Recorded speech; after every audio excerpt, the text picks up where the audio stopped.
कौए और उल्लू का बैर। सभा में कौए ने ऐसा क्या कह दिया था कि उल्लू का राज्याभिषेक नहीं हुआ।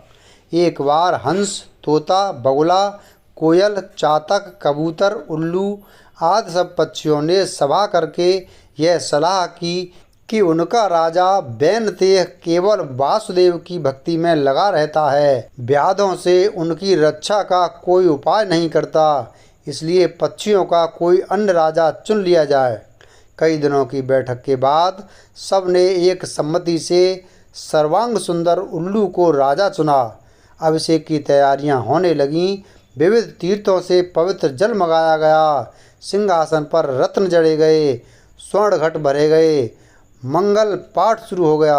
ब्राह्मणों ने वेद पाठ शुरू कर दिया, नर्तकियों ने नृत्य की तैयारी कर ली। उलूक राज राज्य सिंहासन पर बैठने ही वाले थे कि कहीं से एक कौवा आ गया। कौवे ने सोचा, यह समारोह कैसा, यह उत्सव किस लिए। पक्षियों ने भी कौवे को देखा तो आश्चर्य में पड़ गए।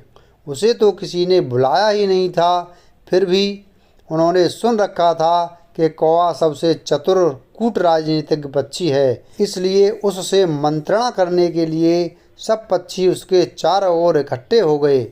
उलूक राज के राज्याभिषेक की बात सुनकर कौवे ने हंसते हुए कहा, यह चुनाव ठीक नहीं हुआ।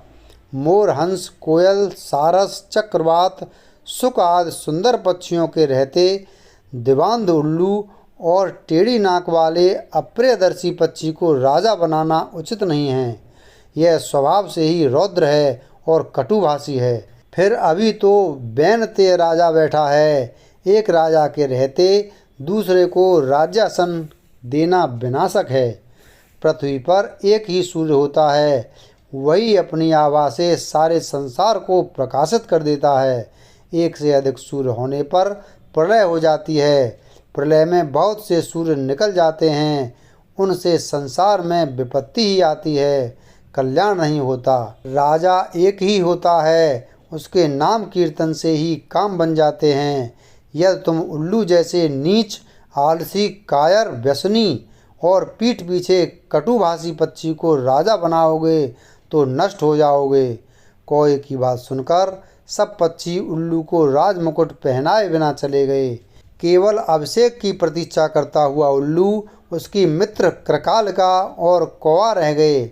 उल्लू ने पूछा, मेरा अभिषेक क्यों नहीं हुआ। कृकालिका ने कहा, मित्र, एक कौवे ने आकर रंग में भंग कर दिया। शेष सब पक्षी उड़कर चले गए हैं, केवल वह कौवा ही यहाँ बैठा है। तब उल्लू ने कौवे से कहा, दुष्ट कौवे, मैंने तेरा क्या बिगाड़ा था जो तूने मेरे कार्य में विघ्न डाल दिया। आज से मेरा तेरा वंश परंपरागत बैर रहेगा। यह कहकर उल्लू वहाँ से चला गया। कौवा बहुत चिंतित हुआ, वहीं बैठा रहा। उसने सोचा, मैंने अकारण ही उल्लू से बैर मोल ले लिया। दूसरे के मामलों में हस्तक्षेप करना और कटु सत्य कहना भी दुखप्रद होता है। यही सोचता सोचता वह कौवा वहाँ से चला गया। तभी से कौवों और उल्लुओं में स्वाभाविक बैर चला आ रहा है। वीडियो अगर पसंद आया हो तो वीडियो को लाइक करें, चैनल को सब्सक्राइब करें और बेल आइकन प्रेस करें। धन्यवाद।